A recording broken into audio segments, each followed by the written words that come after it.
Good morning. I know better than to try to take people away from their coffee, but so this morning I learned that one of the unintended consequences of printing out your notes at 6 in the morning is that you leave them in your printer tray 120 miles away. I'm remembering a story from some work I did 25 years ago before I knew what a food system was. I was a newspaper reporter in Minneapolis.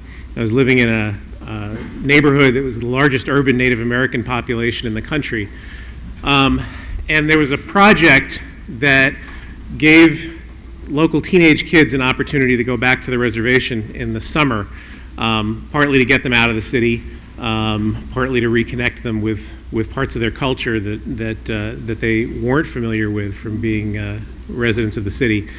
And one of the parts of that was that they did gardening on the reservation, and a neat sort of fringe benefit was that they got to bring home fresh produce to their families every weekend when they came home. And Kevin was my next door neighbor. He was 14 years old. He lived with his mom, Alberta. And one weekend when he was home, he stopped by to tell me about his week. And I was making myself lunch, and I made him a sandwich as well. I had what I called a garden. It was 2 tomato plants. And we were eating, and he froze mid-sentence, and he pried open his sandwich, and he pulled up a tomato slice to show me and said, "What's this?" And I said, that's a tomato. Haven't you been growing those? Haven't you been bringing them home to your mom? And he said, "Yeah, but they don't look like this." And a little more conversation revealed that Alberta was taking these fresh tomatoes and boiling the bejesus out of them, because all that she knew was tomatoes that came out of a can. And so she was taking these tomatoes and making them look and feel and taste like what she was familiar with. And so that unintended consequence resulted in the program adding some classes on food preparation and on cooking. And that resulted in some really interesting pushback from the families, who started saying, "Don't tell us how to eat. Don't tell us what we should eat and how we should prepare it, and don't assume that we have the time to prepare fresh food for our families when we're working 2 jobs a day in order just to make ends meet." So it was sort of this cascading series of unintended consequences that I think informed all the work that I've done since then, primarily in that you can have the best of intentions, but if you design an intervention without the people at the table who you're trying to serve, it's not going to work. And so I think this ties in nicely with Dr. Guthman's point about organizing and about making sure that the right people are participating in the designs of all of these things that we're doing to try to improve the food system. And so, I wish I could say that from that lesson that everything I worked on since then never had an unintended consequence, but that's really not the case. And we've got a great group of panelists here to talk about really good examples from that kind of micro level all the way up to much more macro levels. And so I'm going to do a quick introduction of each of them, and then they're going to take it from there. So starting here on your left is Justin Chase. Justin's a farmer in Newburyport, one of the oldest farms in the state, not one of the oldest farmers in the state, one of the oldest farms in the state. And because farming's not hard enough, Justin also has a full-time job at New Entry. Combining farming and nonprofits is maybe not the easiest way to live. I'll tell you that I met Justin back in November, had him speak on a panel that I was organizing. I hadn't met him before, and he moved an entire room full of bureaucrats and government officials to tears, so trigger warning. Rachel works at Project Soup, which is a food assistance program of the Somerville Homeless Coalition. And they're not your typical food pantry. They really work with clients at addressing some of the root causes of hunger and other issues related to poverty, and are known as one of the first free dinner programs in the country. Did I get that right? 1969. Really? No. Park Wilde, most of you probably know better than I do, since we're on his home turf here, and he literally wrote the book about United States food policy called Food Policy in the United States. I've read his book and I've watched his videos, so this is like one of those celebrity things for me right now. And I'm sure you get that all the time, right, Park? And Pat Spence runs the Urban Farming Institute, which if you have not had a chance yet to visit and take one of Pat's tours of what they are doing there about growing food, about teaching people about food and nutrition, and about improving food access for people in some of the most vulnerable neighborhoods in Boston, I really encourage you to take an opportunity to visit there. Pat and I had a conversation recently about one of the unintended consequences of trying to do good work in the food system is that it's easy to get burnt out, and it's easy to take on too much and too many projects, and we talked about how we were each going to try to focus a little more narrowly and pick single projects to work on and try to be more effective that way, and I can honestly say that I've made absolutely no progress towards that goal. I'm sorry, Pat. So with that, I'm going to turn it over to our first speaker, who's going to be Justin Chase.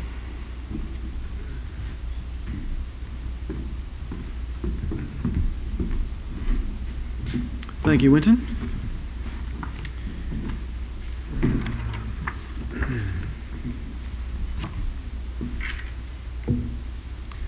Good morning.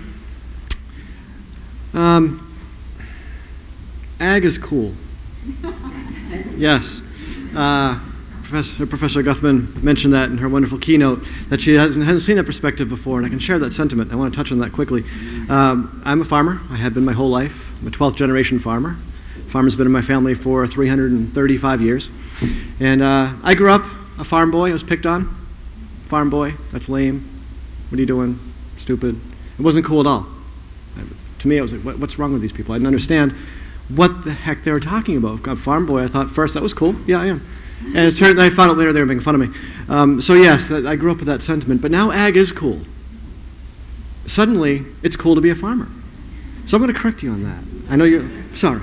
But yes, okay, tech, thank you. But suddenly it's cool to be a farmer. Like what? My boys, right? They're 10 and 11 years old, and at school their classmates think it's cool to be a farmer. So that little indicator is representative of a big change in our culture. So thank you for bringing that up. I wasn't planning on sharing that today. Okay, so I'm a farmer, and I'm going to start by, when I met Winton back in November, I came home one day, checked my email, and I got this message from Winton Pitcoff. And I thought, I don't know this person, he has a cool name, right? And he invited me to come to the State House, and talk, I know, right? And talk about my experience as a HIP vendor, a HIP farmer, the Healthy Incentives Program for SNAP. And I thought, okay, interesting. I kind of know where the State House is. Yeah, I'll do that. And I had no idea what I was going to talk about, and I was on the Green Line coming up to Park. I was like, oh no, I had like 5 minutes. What am I going to do? And I wrote a quick memory that I'd like to share with you right now, if you'll indulge me for a couple of minutes, to get the whole thing started. And I think you'll see where I'm going from there.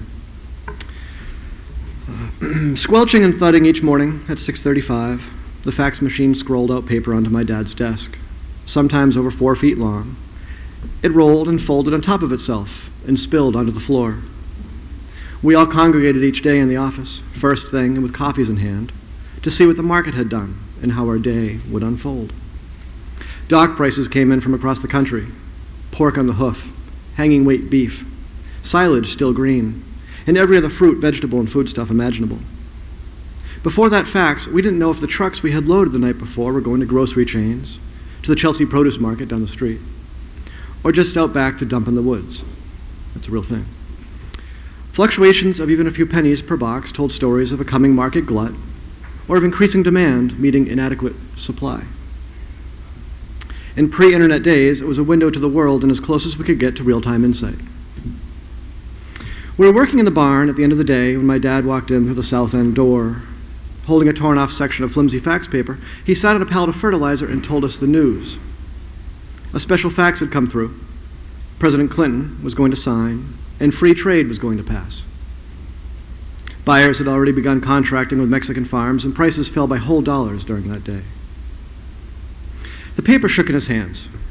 Someday, guys, this country will go to war, defending foreign vegetable fields the way it does now with oil fields. His eyes filled with tears, and color left his face. I'm sorry, he added. It looks like we're done. 20 people were permanently laid off. And I was coming of age at that time. I was in high school. And it was devastating. A majority of our farmer friends shut down, gone, farms disappeared, couldn't compete. And I was left in a situation where I was looking at taking over the family farm in an environment that we could not, that really precluded earning 2 salaries for myself and my parents. So we dabbled in local farmers markets in Boston to gain immediate traction, direct market sales. And that was a joke. Back then it was novel, it was a tiny little thing, extra cash, but it wasn't serious. And I had to step back. I pulled away from the farm. I left my dad with a failing farm. And it broke my heart. I kept it at arm's length. I helped him with his administrative tasks, taxes, and some farm work throughout my life, but I had to walk away because of the devastation of NAFTA.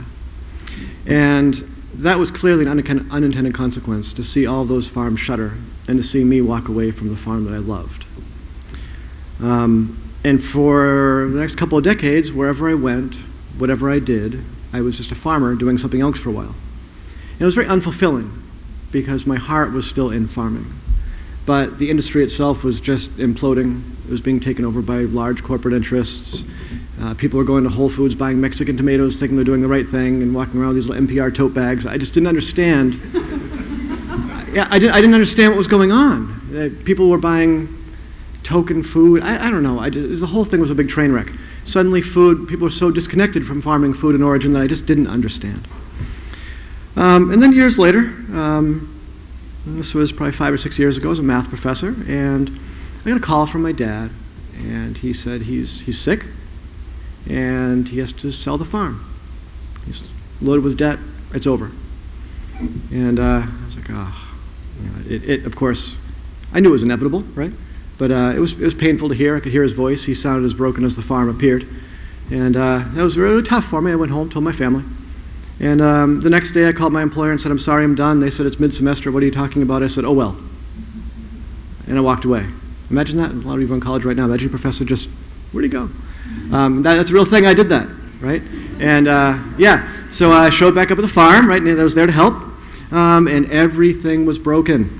Nothing. Trucks wouldn't start. Tractors wouldn't start. There was rusty things everywhere. There were trees growing where trees didn't belong. Fields had been forgotten. Coolers weren't working. Greenhouse plastic was torn. My dad couldn't barely walk. It was really heartbreaking. So I did what we did back in the early 90s when NAFTA passed. I tried working farmers markets. That's the only thing I knew to get immediate cash income. We grew food, fast cycle food, packed it on a truck, went in, set up a couple tents, and sold in town. My drive there, I was like, yikes. On 1 minute, I thought I had 10. Anyhow, long story short, something had changed. Right? The markets were real, it was viable, people gave a damn about food. People were buying the food they ate every day instead of the token food. And then I was invited to sell as a HIP farmer, Healthy Incentives Program. Food access is important to me, so I signed up. Yikes. On switch. Lines at the cash register. The markets were no longer inclusive. They were no longer representative of white privilege. They were diverse. There was ethnic families. They were coming with their children, with their grandparents. They made days out of it, and suddenly they were included in local food, and it was wonderful, and we had income to fix our farm. Everything was fixed again. And then HIP. Winton emails me, come to the State House, talk about HIP. Oh, okay, right, didn't know what was going on. I did. And then I heard about a suspension. HIP is being suspended. Heartbreaking. The program is too successful. And I had self-interest at play. I had to fight to save HIP because it was generating tens of thousands of dollars in revenue for me. So I started advocating for HIP. But then I remembered the customers that I have, and I remember the hungry people and the knowledge that I gained. With people who were in line, they didn't have enough to eat. They were buying armfuls of food, coming into the register, paying for it, then asking, what is it? because they didn't care they needed the calories for the children. So I quickly became an advocate for local food systems, clearly an unintended consequence. I never foresaw that in my life. I was working with Winton's group. I was working with food policy councils. I'm now working with Jennifer Hashley at the New Entry Sustainable Farming Project. We're creating new farmers. We're helping farmers become better farmers. We're adding resiliency and strength to the food system. Never saw that coming. And suddenly my life makes sense. All those nonsensical happenings throughout my life make sense because of unintended consequences. So I was a farmer doing something else for a while, certainly. But now I'm an advocate for farmers and local food systems. And I happen to be holding onto my farm for a little while at the same time, and that has made all the difference. So I'm grateful for unintended consequences. Yes, they're good, yes, they're bad. But we need to keep our eye out for them and to get in front of them and see, okay, who is this impacting? Is this impacting the people who are working to help people, or is this impacting the people who need help? The distinction is great. And once we can come to those terms, get in front of unintended consequences and spin them and use them to our advantage, we'll continue helping those that are being impacted negatively or positively by unintended consequences. And so I didn't have quite as much time as I thought up here, but anyhow, I think that covers it. And thank you. Thank you for your time.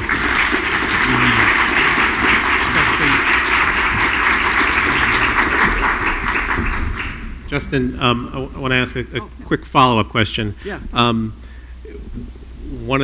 You didn't say this explicitly, but one of the challenges of farming is changes in demand happen faster than changes in production. And so you see this in a lot of ways. The farm to institution movement, for instance, is really challenging Massachusetts farmers because there's more demand than there is capacity to grow in Massachusetts. HIP was a situation where suddenly there was an increase and then potentially a decrease with the risk of the program actually going away. So what does that mean to a farmer that's working at your scale? It means everything. Before HIP, I came to the farmers markets for the second iteration of my life, right? And I was making a go of it. We were making some money, and I was keeping the farm at least alive. I was basically on my knees doing this with my farm, and it was working. And then the HIP program came in. It was a huge injection of cash, but it was a different customer base that wanted different produce, so we responded accordingly. And we started looking into different ethnic crops, and we were planting them in high rotations. And we had to address the sudden increase in sales, so we invested in infrastructure. We reclaimed fields. We had to buy larger coolers, larger trucks. We took on loans to do such. Everything was great. And then with the potential suspension in HIP, it scared the shit out of me. Yikes. People we hired, money we borrowed, money we spent, everything was on the line. Wait a minute, you told us this program was going to be running for 3 years, and now you're saying it's not. Almost devastating. I had to borrow more money just to make it through the winter because I couldn't spend accordingly. I didn't know what was going on. I have now planted for the coming year with the presumption that HIP will run because we owe that to the families we've been feeding. So tremendous amount of money out in production, but it's a risk. And it's a risk that we weren't planning to assume, and we had no risk management plans in place because we were told by the state that it was a 3-year program. Nobody foresaw the wild success of the program. I suppose that's an unintended consequence. And it's also an unintended consequence to enact a program when you do understand the finite market share, but you don't build capacity to address it. The state knows how many SNAP holders there are in the state, and they could have seen how many people would participate. So when we do enact change, we need to recognize who is going to rally around, who is going to service that change, and then the population that's being helped or supported, define that population and know its size and scope before you roll out a program. I hope that answers the question. Yeah, thank you. So a good testament to systems thinking. Always think about production as well as you think at the same time that you're thinking about demand. Thank you. Rachel.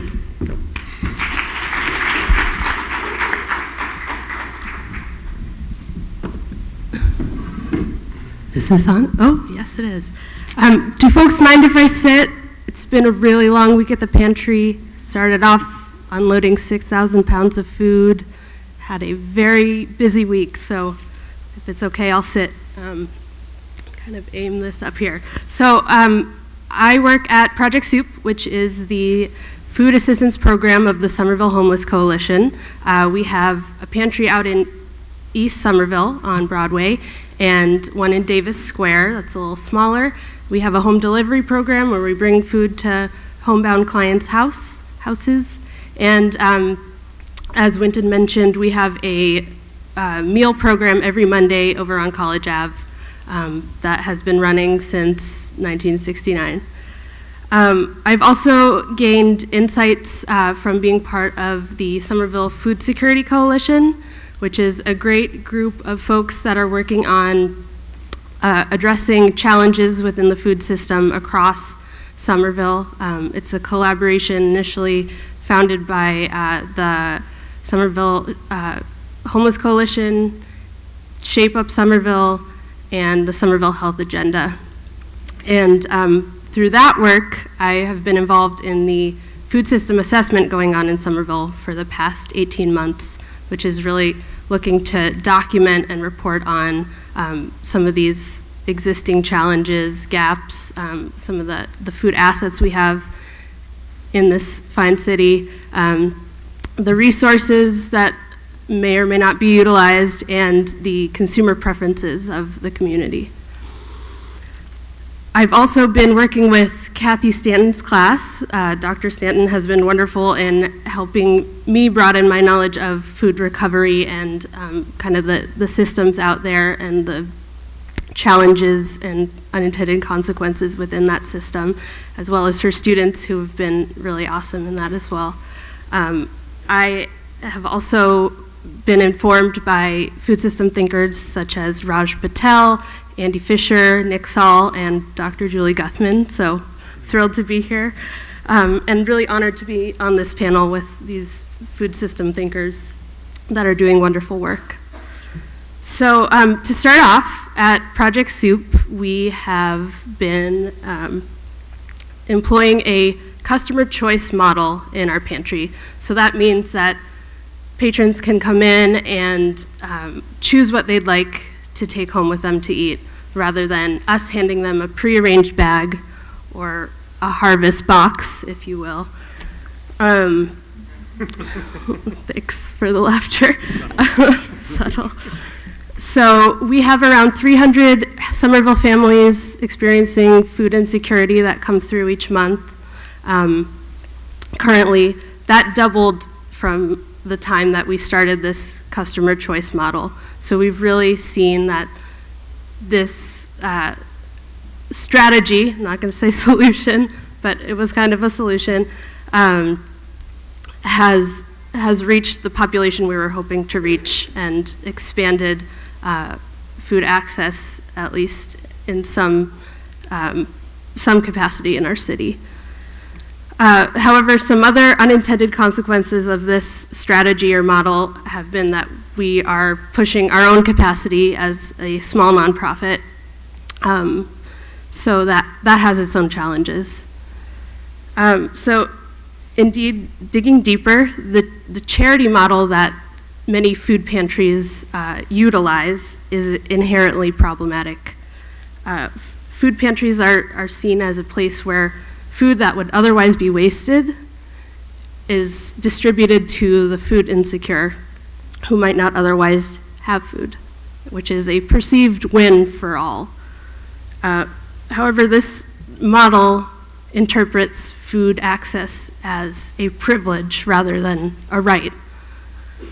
And then the food pantries depend in large part on donations from individuals, grocery stores, multinational corporations, and these are often distributed through food recovery networks. So here in Boston, we have an awesome system of food recovery networks, really robust, really pushing the envelope, looking to get more fresh food in our pantries and our institutions. And Dr. Stanton's class took a look at this and made this really cool visual of how all these different players interact. If you're confused, that's okay. It's confusing. So the top, does this have a laser? Maybe not. The top are the retailers or the donors of food. And in the middle, the colorful bubbles are the food recovery networks, which includes Greater Boston Food Bank, Food for Free, Food Link, and Loving Spoonfuls, and the Tufts Food Rescue, which is an awesome group of students on campus, really doing a great job working in the food system in an impactful way. And so the bottom are the recipient institutions and food pantries and feeding programs. So it's an intricately woven, complex system, and we really benefited from it. We've broadened our donations of fresh food from places like the Boston area Gleaners that get food from all over Massachusetts farms, the Somerville Mobile Market, which has really done awesome work with getting more world crops into the system. As you know, in Somerville, we have a very diverse community, and it's great that we're able to offer more ethnically appropriate crops like callaloo and gilot to help folks feel more connected to their food. So we really are grateful for the partners that do this work with us, and I think Boston and our network here in Somerville is really exceptional in that way. We're also able to store and distribute this food because we have a walk-in cooler, which is, cold storage can be a really big limiting factor for food pantries and folks distributing food. So this was a collaboration made possible by the Somerville Food Security Coalition about 5 or 6 years back. Oh, that's 1 minute. Okay, so however, recovered food is often not the highest quality nationwide in terms of both freshness and nutrition. Why do we have a system that perpetuates this? As Dr. Guthman mentioned before, language plays a part. The word hunger has become pretty meaningless and politicized and used to justify giving people whatever is donated, whether that be sugary, nutrient-poor food. And you know, that is already the cheapest food available to folks. Success in the anti-hunger sector is measured in volume of food distributed, not the quality, which is also problematic. So I think hunger is kind of, for me, on the same level as green or fake news in terms of a meaningless word. The language also used to categorize food waste lacks the dignity that eaters of this food deserve. So companies receive tax deductions for this work, for donating, and this can kind of encourage further food waste instead of looking at source reduction. Also, income inequality, which exists at a lot of the companies that donate, is a big problem. Oop, too fast. Okay. There we go. Okay, so as you might know, food sector workers are some of the lowest paid throughout the country. The Food Chain Workers Alliance, a really awesome organization, estimates that food sector workers are paid on average $10 an hour versus $17.50 an hour for all sectors in the country average. In Somerville, from our research with the food system assessment, we've seen that on average our food sector workers, which are about 20% of our economy here, or 20% of the workforce, get about $25,000 a year annually, whereas on average across all sectors, the average income is $50,000 approximately. So there's a lot of strategies we can use to try and alleviate these issues. We can look to support our local and regional farmers by buying the food that comes in to our pantries. We can work on living wage ordinances and fight for living wage nationally and for food sector workers. On an even broader scale, Scotland is moving towards a right to food in their national policy, which is pretty cool. And to conclude, food pantries are a Band-Aid. They're a temporary Band-Aid, but they're a very important Band-Aid because there are so many people out there struggling to make ends meet. And we need to really think more about providing them with healthy, fresh food. So to that end, I encourage those of you who work on food access to think about these issues and think about how we can get more healthy food for all. Thank you.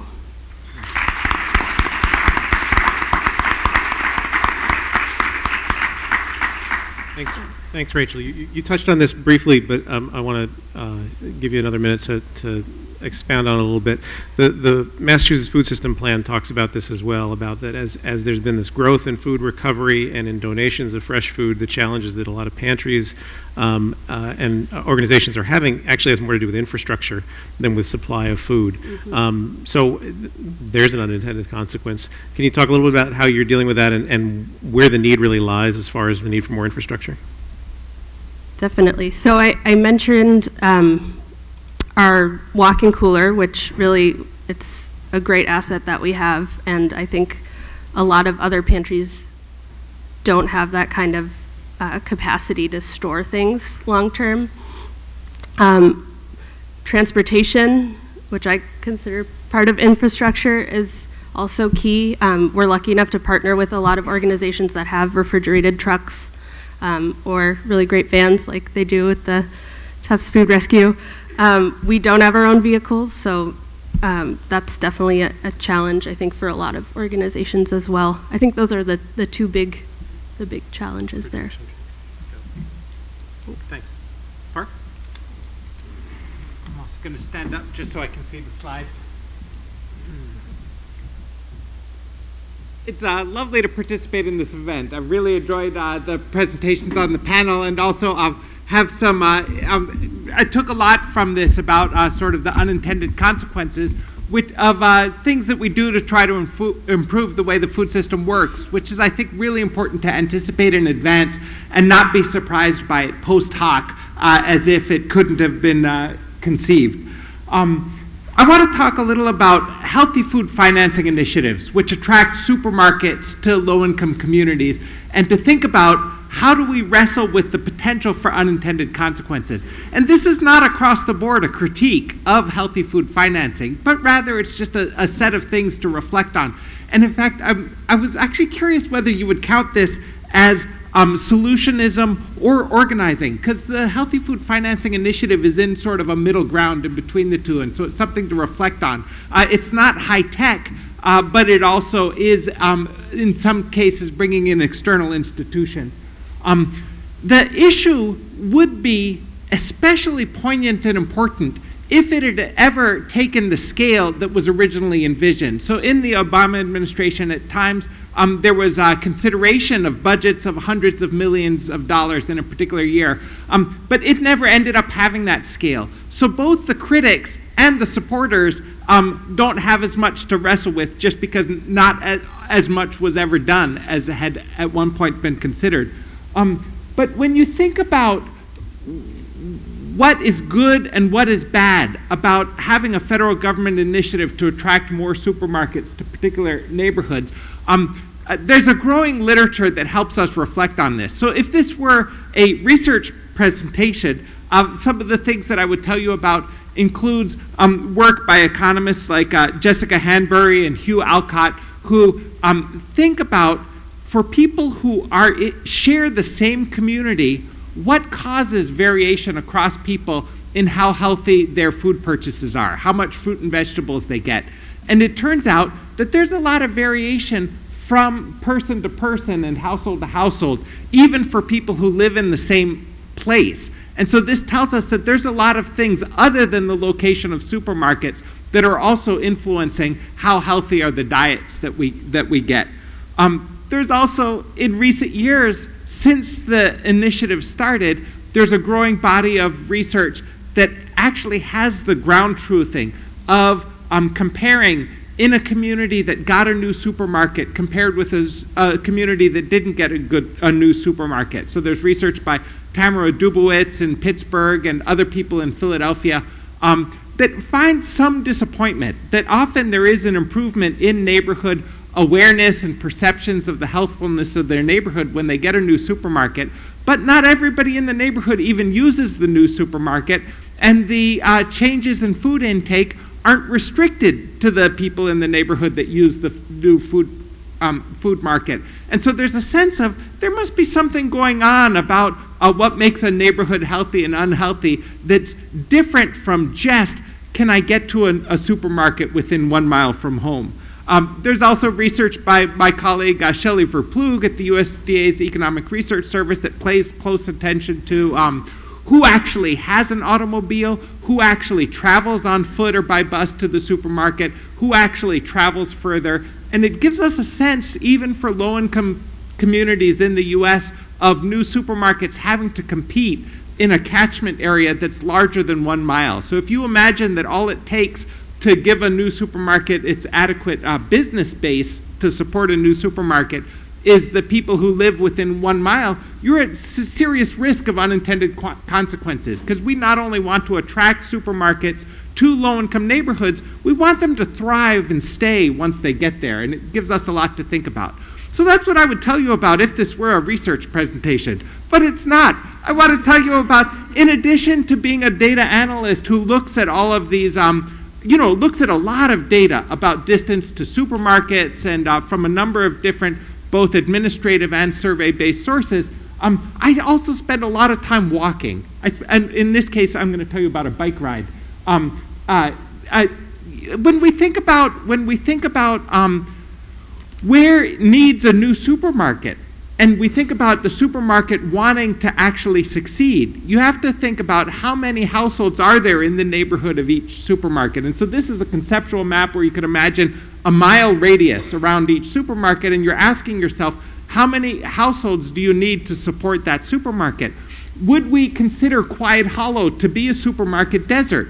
If we brought in a supermarket there, how would it do? Would that be good policy or would that be bad policy? And that's a conceptual picture, but we actually have actual maps. This is, for example, St. Louis, where you can see all the little circles that are 1 mile around a supermarket and see in low-income neighborhoods and high-income neighborhoods, and in high population density neighborhoods and sparse population density neighborhoods.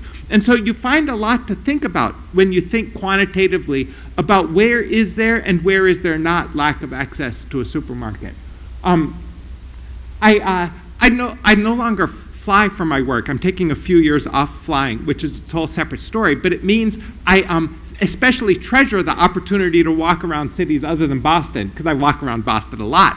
And so recently, just a week ago, I was walking around Chicago, and I spend a lot of time looking at food deserts and at the food retail in them. So I rented one of Chicago's divvy bikes, and I looked at the controversial Whole Foods market in the Englewood neighborhood, which has lots of strengths and weaknesses and also overturns some of our sort of stereotypes and conventions about who would like a Whole Foods market.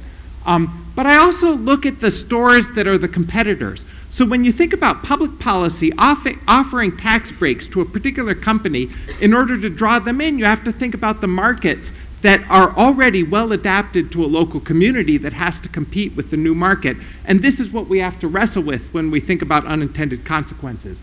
So here, Food for Less, it's aiming for a low price point, has a very good produce section. Or you think about the Supermercado Granados and the neighboring liquor store Granados. And so here's a business, right? And it's a mixed bag in terms of healthfulness of the product, but very well adapted to local consumer demand. I enjoyed speaking with the proprietor about the cactus, right? Because here's something that you don't get in every supermarket, but it included. She offered instructions about how to cook it, right? And so we have lots of trade-offs. If we want to promote sound public policy that actually improves the food retail environment for low-income American, we have to wrestle with a number of things, including what's the right role for both large and small retailers, local and national ownership, walking distance, and recognizing that many low-income people do have access to an automobile, and also market outcomes and democratic decision-making, each of which has an important role in producing the society that we want to have. Thanks.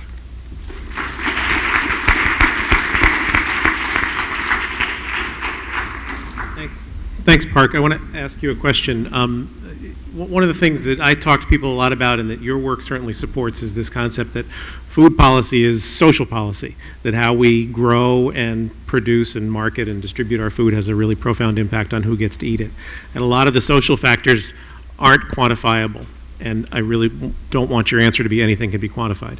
But so how, and as a result, a lot of public policy and the work of philanthropies that support the nonprofits that are doing this work have reduced a lot of food system work to equations. And they want to know, for what we're putting in, what are we going to get out of it? And the reality is there's a lot of sort of important things like equity, like self-determination, that you can't quantify. How does that factor into those kinds of grand decisions about policy? And how can those of us that work on that end of the equation make the case? Yeah, no, this is very, very important. When I think about, because I teach regression analysis, I care a lot about quantification. And quantification is really, really important. You can make errors by never quantifying, and you can also make errors by always quantifying.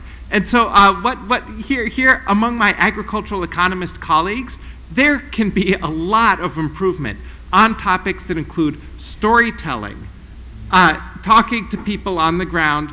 Another one is, walking around, and I guess that's a good. Oh, and also, when you present even quantitative information, doing it with less jargon, right? Less jargon, making it more accessible. I think all of these. So I really, really take your point. Yeah. Thanks. Pat? I can see them bringing in the food. I can smell the food. We're talking about food, so I better hurry up, right? Can I have the clicker? Thank you.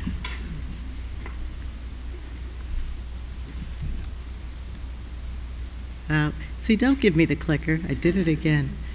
There was one more slide. Okay, I'm just going to leave it alone. I'm just going to leave it alone. I'm missing one. No worries, no worries. Oh, good, I already used up 60 seconds. Look at the slides. I'm Pat Spence from the Urban Farming Institute, and you were talking a little bit about jargon just now, Park, and actually, and you mentioned the word food desert. As the Urban Farming Institute works with folks in Roxbury, Dorchester, and Mattapan, we really end up working with people, talking about food with people. How'd you grow up with food? What's your favorite food? What's your favorite vegetable? And so it's all about really doing it with our neighbors. So when I first was introduced to the Urban Farming Institute, I'm actually the first employee, the first director. I spoke to my grant writer and I started looking at the grants, and it kept talking about food deserts. And I said, where is this? He said, oh no, that's Roxbury, Dorchester, and Mattapan. I said, but I live there. I live in Dorchester. There's no desert here. And he said, no, let me explain to you what that means. I said, no, I get what it means. I said, take the word food desert out of all of our proposals. I said, desert evokes vast lands of nothing. And I said, that's not how we want to describe our community and our residents. We want to talk about the fact that we might lack supermarkets, might lack farmers markets, but that we got a lot of good stuff going on in the community. We just need a little help from the funder. So we're changing the way that we do a lot of this conversation. So let me jump back for a second. The Urban Farming Institute, we have a full farm operation. Again, Roxbury, Dorchester, and Mattapan. We sell to anywhere in the summer, in the height of the summer, 10 to 20 restaurants. We have our own diced tomatoes and garlic pesto coming from our farms as well. We're at 3 farmers markets. So that's our farm operation within the nonprofit. We also have a full farmer training program, and we've been doing that for 5 years. We're on our 6th cohort.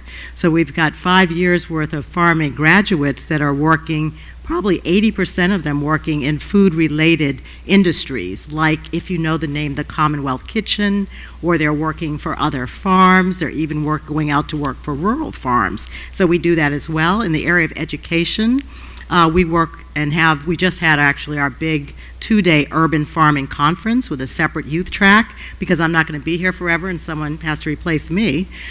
So we're making sure that youth are very much involved in all of our mission as well. As far as education for our residents, we have a series of workshops that kick off every year. Things like food is medicine, and how you can grow herbs, etc., in your own backyard. How to grow food without having a lot of space.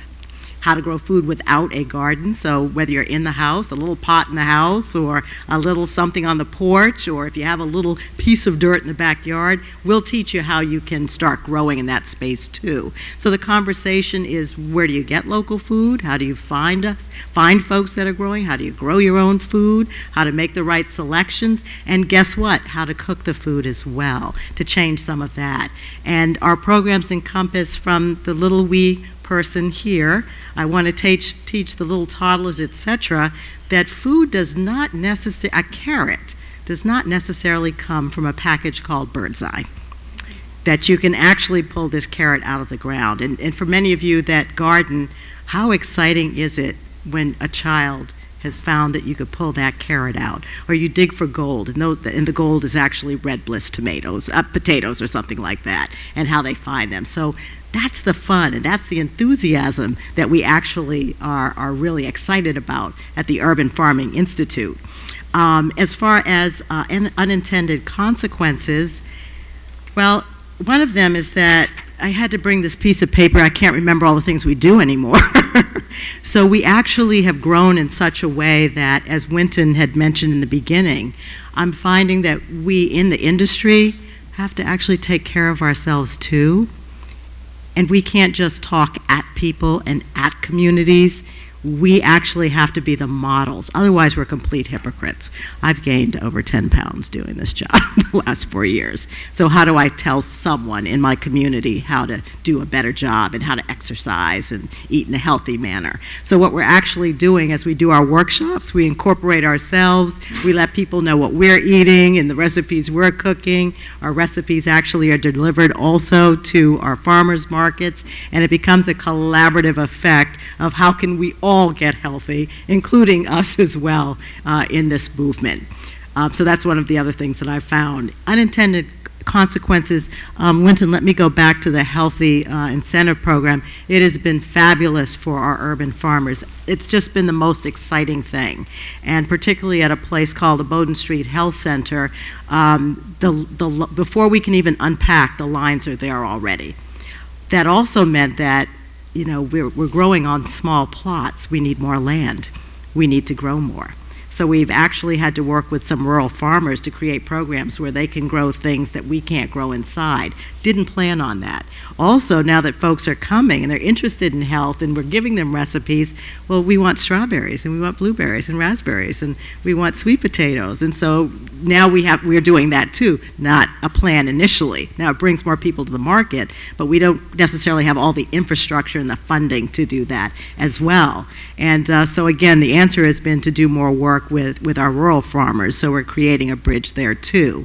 Another unintended consequence for us is that the demand and the movement has been so big in urban areas, again, Roxbury, Dorchester, and Mattapan, that we have 5 cohorts of folks that we've trained to be farmer entrepreneurs.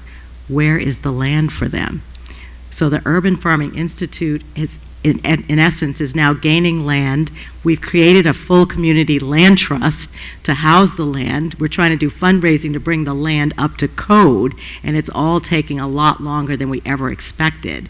So I came in 2014. At the end of the day, this will be 2019, we will, yay, be able to actually lease land to all of those budding farmers that want to actually grow food in the neighborhood and to grow the ethnic crops that folks want in the neighborhood as well. I just got the time card. Guess what? I'm going to stop right there. No, I'm going to make you keep talking, though, Pat. Urban Farming Institute has thrived in no small part thanks to the fact that you are such an optimistic and creative problem solver. I think when you're thinking about unintended consequences, I think it's very easy for other people who are maybe little more, I don't want to say cynical, but a little more concerned to overanalyze things before even trying something. And I think a lot of people would have looked at that property that you're transforming and said, no way are we ever going to turn that into a farm, or would have looked at the communities that you're trying to serve and said, we can't, this is too big a project given the relatively shoestring budget that we've got here at UFI. So without a full personality transformation, how do you, are there tricks, are there things that you can recommend that people can, ways of thinking that will help people get over that sort of overanalyzing, being overly concerned with the potential failures? Well, that's an interesting one. It's called a leap of faith. Pretty much the property that you see behind me, that is the historic Fowler Clark Epstein Farm. And it was a complete leap of faith. It was my gut saying that this is a good thing to do. And basically, this is a property that was completely abandoned. It was a 330-acre farm 200 years ago. It's only been owned by 3 families since then. The last family was the Epstein family in the 1950s. And the last person within that family passed away in 2009. Now, a leap of faith, but this is also a place that my brother and I, at the age of 10 and 13, rode our bikes by. So I still live 5 minutes from this particular institution. And the city of Boston saved it. Historic Boston, our partner, came in and said, okay, we'd like it, but what do we do with it? They called us. I'm like, hey, a farm. We could make this into a farm again. How about that? And it could be an anchor in Mattapan. It was a complete leap of faith, but it made sense. And there are already so many wonderful institutions, Mattapan Food and Fitness Coalition, Mattapan Community Health Center, the library, Boys and Girls Clubs. So many people were already doing things. So this could really become an anchor for the community. It has our offices on the 2nd floor of the barn. The barn dates back to 1826. The house on the right dates back to 1786. Fully restored, part of the Boston Landmark Commission process as well. But the buildings are important, but it's not all about the buildings. It's about the people that will come through the buildings. And in the very front, we will have 12,000 square feet of growing. So residents will actually see the farmer training program in process and growing food and harvesting, and a farm stand will be there as well. So it was just it purely was a leap of faith. It just made sense, and there was not a lot of analysis. Of course, now what's the unintended consequence? Oh, I'm a facilities manager. This is a lot. This is like big. I didn't plan on this at all. And right now there's so much stuff going in my head with all the other programs kicking off. All I can really think of is I need to get a plunger for the toilet. But that's all I can think of. Kids will put the paper towels in the toilet. I know there's more to being a facilities manager, but I haven't had time to figure it out yet. And our farmers, we're so blessed. We have 2 farmers.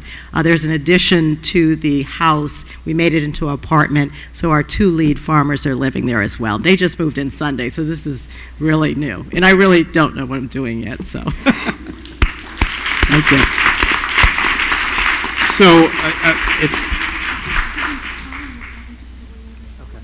So it's exactly noon. I want to thank all of our panelists once more. And so a lot of students here, you've learned everything about the food system, from the research end to the farming end to the need for toilet plungers.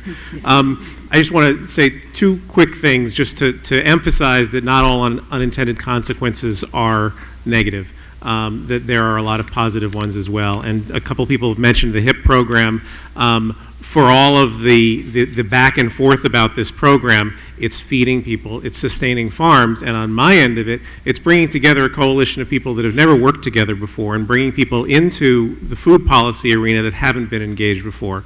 Organizations like AARP, National Association of Social Workers, Councils on Aging, environmental organizations that frequently nearly come to blows with farmers are coming together around this program. So that's one really great thing about the food system, is that it touches so many different issues and so many different aspects of all of our lives that it can bring together really great alliances.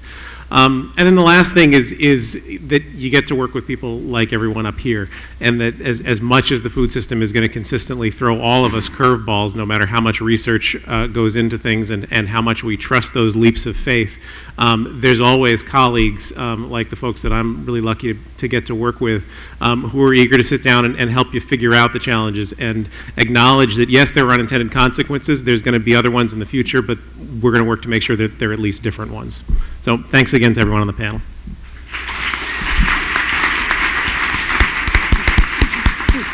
And thanks, Winton. Thanks for chairing that great panel.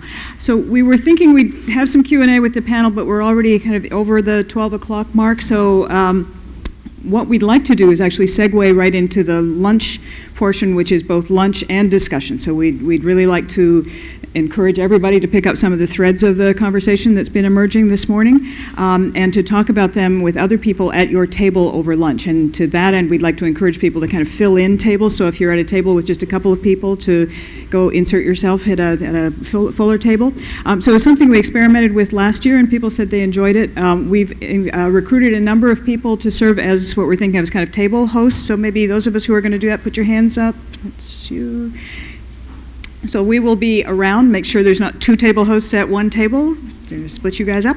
And so those are just people to kind of get the conversation rolling. We're going to put a series of prompts around there should be one at each table. If you're at a table with no host, if somebody wants to volunteer, that's great. But basically just to make sure that everybody introduces themselves and says a little bit about where they fit within the food system, and then to continue some of the conversations this morning. We'll also have one table be hosted by Colin Oriens, who's here, where we're going to discuss more, focus on research opportunities around food around Tufts University. So if you're particularly interested in that, come and find Colin and join his table. A couple of other housekeeping things. So after the lunch session, and the lunch is being provided by Tufts Dining, wonderful lunch, we're going to segue straight into the poster session. So we'll have posters up here, which will also be a chance to continue conversations. No need to stop talking just because we get to another hour. It's a chance to learn about student research. We're also going to have a short online survey. We'd really like to get your feedback while it's fresh in your mind, so we're going to email out almost as we speak, right? There will be an email coming to your phone, which you can answer right on your phone, or you can do it afterward, but we'd love to hear your thoughts about the symposium. And then finally, and it's bad enough to be the last one on the panel when the lunch is already here, but to eating into the lunch hour is tricky, but I would like to do this. It was something else we did last year. When our symposium theme was wasted food and food insecurity, and I had a class of students that was thinking about how could we reduce food waste in the dining halls, particularly students kind of loading up their plates and then throwing away half of it. And the students thought that the main way to do that was just to take a brief moment of mindfulness before you load up your plate. And so we tried doing that at the symposium, and it actually seemed to strike a chord, and I'd like to do it again. And there's sort of this irony that we do all this talking at a university, but even when we're talking about food, the food itself is sort of an adjunct, or it's just fuel or something. It's not something that we sort of center with gratitude, which is what I'd like to sort of take a moment for, to think of food as more of a kind of a gift and a pleasure. So just before we eat, I'd like to ask everyone just to close your eyes briefly, and maybe just take one good deep breath, and then maybe one more. And just to be aware of all the people and the land and water and the labor and the other resources that have all come together to make the good food that we're about to eat.